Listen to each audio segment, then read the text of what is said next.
And so I endorsed Adam for the Senate, and people, oh, it's Marco Rubio. No, Adam Hasner is his own man, and he has his own compelling story, and he has his own record. The media likes to take shortcuts, and they say, oh, he's the next Marco Rubio.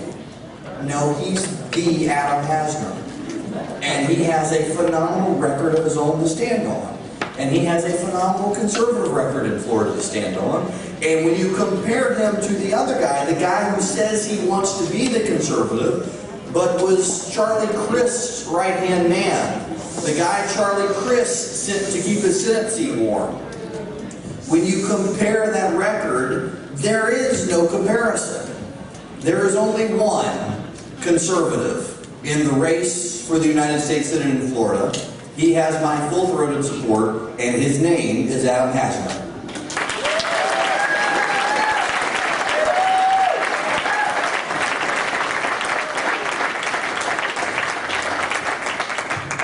Well, good afternoon, and thank you, Eric, and it is great to be here with so many like-minded friends. I do have to tell you that Charleston has a very special place in my heart. This is where I proposed to my wife, Jillian, who I'm proud is here with us today. Eric, I want to thank you for everything that you do, and I want to thank everyone who's here today and who's taken the time out of their summer schedule in order to be a part of this incredible event. Red State has truly become a central pillar of the conservative movement, and I am just proud to be a part of it. Now, being from Palm Beach County, Florida, I am always asked how it is possible that I turned out to be a conservative, let alone a Republican. Well, I can tell you, it certainly wasn't my upbringing. I wasn't raised in a privileged, conservative, or even a Republican household. Far from it. My parents were liberal Jewish Democrats who were public school teachers from Brooklyn, New York. And when I was born, they had $31 to their name, and they saved and they sacrificed so that we could move to Florida. I got my passion from my mom, my love of baseball from my dad, but I got my politics from someone else. That someone was Ronald Reagan.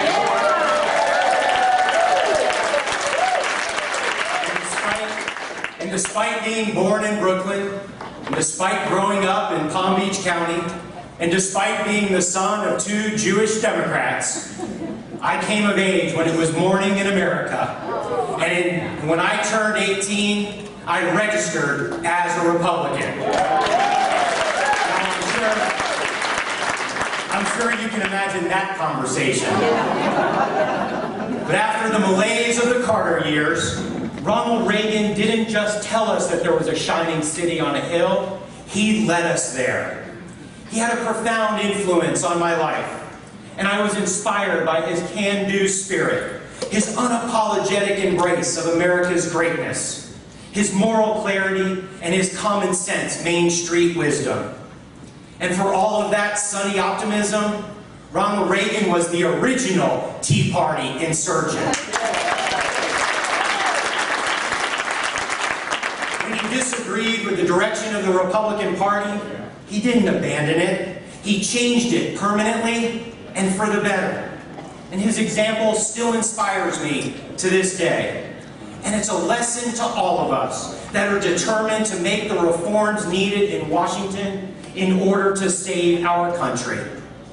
Now, Ronald Reagan didn't do anything halfway. He didn't manage America's decline. He reversed it. He didn't campaign on making inflation just a little bit less painful. He stopped it. And he didn't just slow down the Soviets, he defeated them.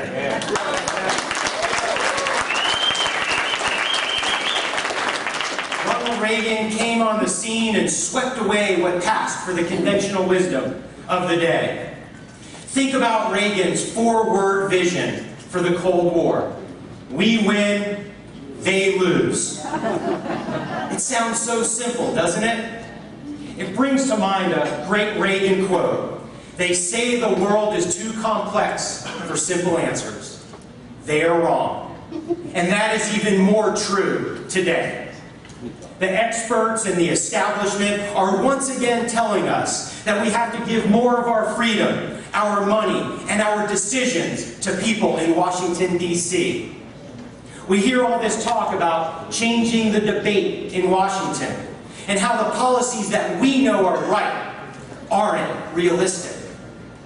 Our job isn't just to slow down Obamacare or simply manage the national debt or just accept 9% unemployment. Our job is to provide a clear alternative to the policies in Washington and offer real solutions to turn America around. Because the nature of the challenges that we face simply demand that we put principle first and our country's fate ahead of politics. And that's why I believe so strongly in cut, cap, and balance. I was the first candidate in the country to sign on to it. I did so because it was the only proposal that actually attacked the real problem. It's the only proposal that actually may have given us a fighting chance to stop the endless borrowing and spending, to stop the mountains of foreign debt, and to start us down the path of reigniting America's economy. Now, it was so simple that even the experts in Washington declared it impossible. It defied the conventional wisdom, and it turned Washington on its head.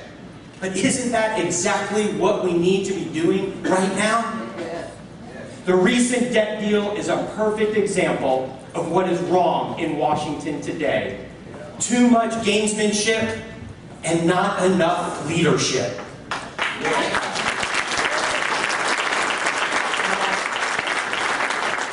Now, I've heard all the arguments, and some good friends defend it, and that's their call. But it doesn't change the fact that it's a bad deal. The downgrade and common sense proves it. Now, the whole process was a dysfunctional mess. Only in Washington could they make this kind of stuff up. They tossed cut, cap, and balance aside, and for what? A deal that adds $10 trillion more to our national debt? A deal that cuts spending less in the next 2 years than government will borrow this month? A deal that opens the door for higher taxes and threatens our national security, all courtesy of a not-so-super committee. If the debt limit fight doesn't prove that we need more principled conservatives in Washington, then I don't know what does. And this isn't just about cutting, it's also about growing. Growing our economy to provide the jobs and opportunities